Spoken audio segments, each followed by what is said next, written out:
Assalamualaikum. Balik lagi di channel YouTube Bidan Isna. Di video kali ini aku akan ngebahas apa aja yang tidak boleh dilakukan ketika proses penyapihan. Nah, bagi kamu yang saat ini lagi proses penyapihan atau berencana untuk menyapih anak, boleh simak video ini sampai habis dan jangan lupa untuk klik tombol subscribe, aktifkan juga loncengnya agar kamu gak ketinggalan video terbaru dari aku. Terima kasih. Oke guys, jadi beberapa waktu yang lalu aku sudah pernah membuat video tips dan pengalaman aku dalam menyapih Zian. Alhamdulillah berjalan dengan lancar, Ziannya nggak ngamuk-ngamuk, nggak tantrum kayak gitu ya. Terus aku juga nggak ngerasain sakit.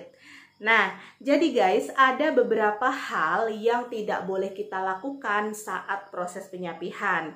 Yang pertama yang tidak boleh kita lakukan ketika proses menyapih adalah mengolesi benda-benda asing seperti pahit-pahit atau mungkin yang panas-panas seperti kayak balsem. Terus ada juga yang mengolesi pakai kayak obat-obatan pahit atau pakai lipstik yang merah-merah kayak gitu dengan tujuan agar anak menjadi jerah, kepahitan gitu ya, terus nggak mau nen lagi kayak gitu.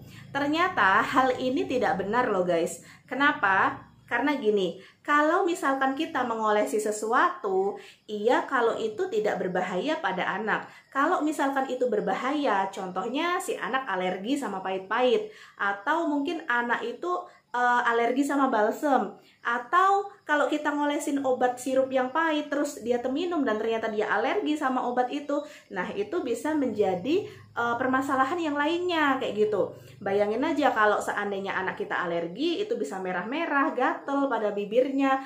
Kalau misalkan sampai terminum dan dia alergi, bisa menjadi masalah pencernaan.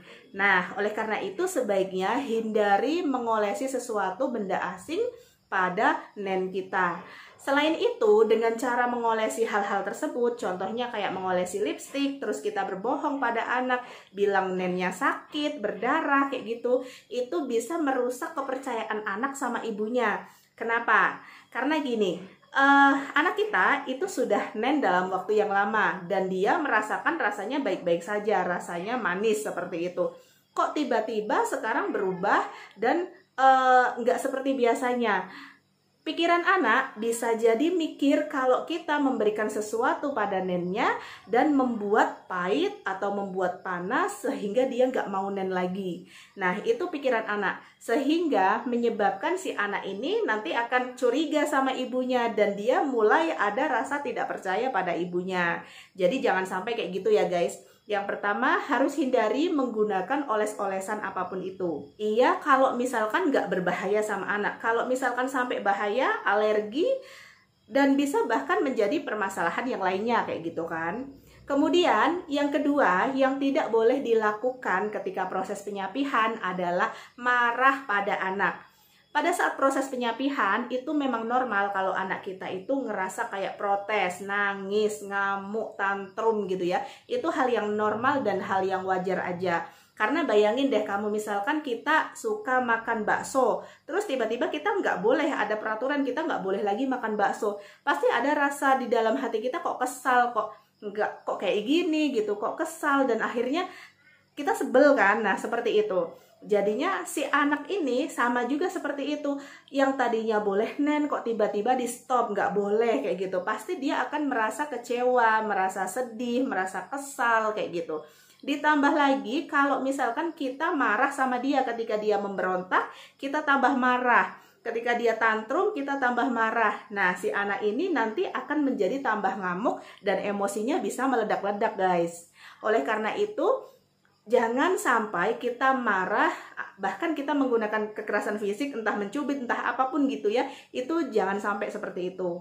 Ketika anak kita itu marah, tantrum, ngamuk ketika disapih, sebaiknya kita koreksi dulu. Si anak ini usianya berapa? Kalau misalkan usianya sudah di atas 2 tahun dan sudah selayaknya untuk disapih, ya boleh diteruskan disapihnya. Tetapi dengan cara kita tetap menenangkan si anak, kita memberikan kepercayaan pada si anak, bilang kalau mama ini tetap sayang loh kayak gitu. Tapi karena memang sudah besar, jadi sudah waktunya untuk disapih, diganti minumnya lewat gelas kayak gitu. Jadi diberikan pengertian-pengertian seperti itu. Jangan malahan dimarahin, jangan malah dibentak-bentak kayak gitu. Itu nanti dia akan semakin ngamuk dan semakin tantrum.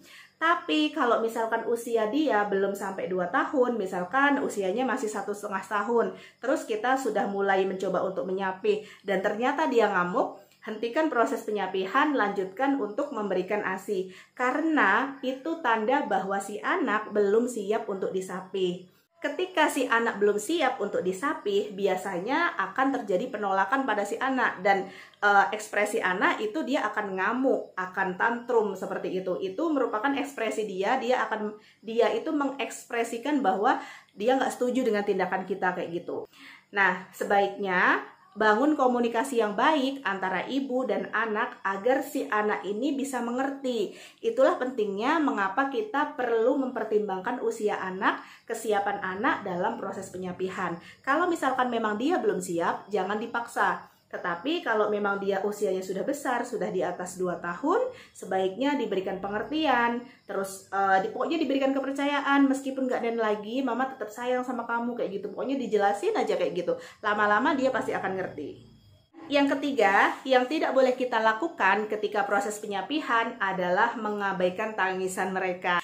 Nah, ketika proses penyapihan kita pasti akan nemuin 1 hari 2 hari dia pasti mulai ngambek nih. Ngambeknya itu macam-macam. Ada yang ngambek nggak mau makan, terus ada juga yang ngamuk terus, marah terus, nangis terus kayak gitu ya. Ada juga yang dia tiba-tiba jadi memukul-mukul kayak gitu. Tentunya dia pasti akan nangis terus-menerus. Nah, jangan abaikan ini. Kadang-kadang memang kita kayak ngabain gitu, misalkan dia nangis dibiarin aja kayak gitu. Itu jangan, karena kalau misalkan dia menangis terus-menerus kita abaikan, pikiran anak itu lain guys. Dia akan mikir bahwa dirinya sudah tidak diperhatikan lagi, sudah tidak disayang lagi kayak gitu. Nah, itu bisa berdampak pada psikologisnya si anak. Sebaiknya kalau misalkan dia nangis terus-menerus kayak gitu, dipeluk, terus kemudian kita ajak ngobrol, kita kasih pengertian. Meskipun dia itu masih kecil, makhluk kecil seperti itu, dia bisa mengerti bahasa ibunya seperti itu. Dan kemudian yang keempat, yang tidak boleh kita lakukan dalam proses penyapihan adalah tidak konsisten. Nah, di sini yang sering menjadi penghambat dalam proses penyapihan. Ketika kita sudah melewati tahap mempertimbangkan usia anak, kesiapan anak, anak ini sudah 2 tahun, jadi kita sudah siap untuk menyapih. Kemudian kita juga sudah mencoba untuk menyapih dia dan ternyata berhasil. Meskipun ada nangis-nangisnya dikit, tapi dia sudah mulai menerima. Si anak ini nanti akan ngomong kayak kemarin ya, di video yang sebelumnya, itu si anak ketika si Zizi datang dari main gitu, dia pasti langsung bilang ke aku nenen kayak gitu, nenen. Nah, tapi kita harus tetap konsisten untuk bilang no atau bilang apapun bahasa kita ke anak kayak gitu ya. Jadi kita tetap harus konsisten untuk tidak memberikan. Kalau misalkan tiba-tiba kita ngerasa iba, ngerasa kasihan gitu, aduh kasihan banget, karena si anak kecil itu dia punya ekspresi-ekspresi yang membuat kita kayak iba, kasihan kayak gitu kan guys. Nah, tapi kalau dalam proses penyapihan memang kita harus konsisten dengan catatan itu tadi, memang dia sudah siap, dia menerima, dan dia nggak ngamuk-ngamuk. Terus usianya juga sudah siap. Kita harus konsisten, jadi tetap tidak memberikan. Ketika sudah stop selama 3 hari, kemudian hari keempat kok dia mau, terus dia kayak mengiba-iba kayak gitu, kita memang harus konsisten kayak gitu. Kalau misalkan kita nggak konsisten, misalkan contohnya tiba-tiba dia jatuh nih, jatuh dari lari-lari terus jatuh, terus nangis, terus kasihan banget, terus kita kasih. Nah, inilah yang membuat proses penyapihan menjadi gagal kayak gitu. Biasanya proses penyapihan ini akan berhasil dalam waktu antara 1 minggu. Ini pun sudah 2 mingguan si Zizi sudah disapih, kadang-kadang dia masih minta kayak gitu. Tetapi kita memang harus tetap konsisten. Kadang-kadang dia juga langsung tiba-tiba aja langsung kayak mau nen kayak gitu kan. Tapi memang kita harus tetap konsisten. Alihkan pada minuman lainnya, contohnya kita buat susu di gelas gitu ya, terus kita ajarin dia minum lewat gelas, atau mungkin kita beliin sedotan yang warna-warni yang menarik, terus kita kasihin ke dia kayak gitu. Jadinya kita harus tetap konsisten. Jangan tidak konsisten ya guys, karena kalau nggak konsisten dijamin proses penyapihan pasti gagal.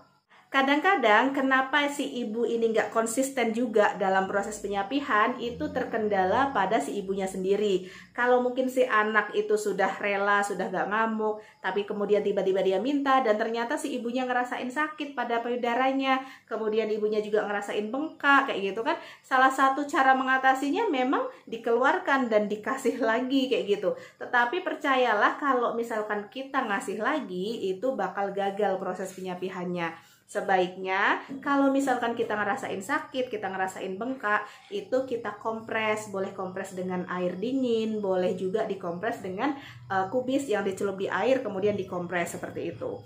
Jadi meskipun sakit, biasanya sakitnya itu antara 1 hari itu biasanya mulai sakit. Nah, kalau aku kemarin itu aku nggak ngerasain sakit ya guys, karena sudah aku ceritain di video sebelumnya kalau aku menyapih di usia anak 2 tahun 3 bulan sehingga produksi ASI sudah berkurang, sudah sedikit ASINya, jadi ketika proses penyapihan tidak terbentuk bendungan ASI dan tidak membuat sakit seperti itu.